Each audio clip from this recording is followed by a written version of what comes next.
কবিতাৰ শিৰোনামা ধৰিত্ৰীৰ আইতই আন ফুলে টোপনি যায়। কবি চন্দন কুমাৰ দেউল। আবৃত্তিকাৰ বৰ্ণালী কলিতা চহৰীয়া।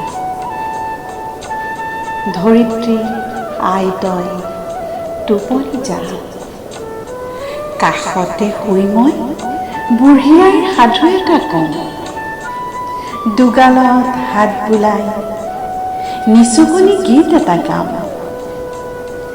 উজাগৰি দুচকুত তোৰ হেঁপাহৰ টোপনিক চাওঁ।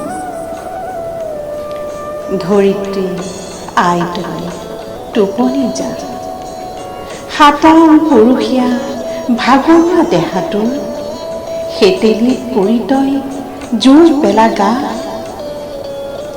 হিয়া উজাৰি মৰম সিঁচিলি, অমৃত বিলালি বুকু উজাৰি, এতিয়া নিজলৈ চা। ধৰিত্ৰী আইতই টোপনি যায়, নাই আহযাহ নাই কোলাহল, নীৰৱ নিস্তব্ধ চৌদিশ। বলিছে মলয়া বাঁহ, মলিয়ন সাজযোৰা তৰাই তই পিন্ধিল সেউজীয়া সাজ।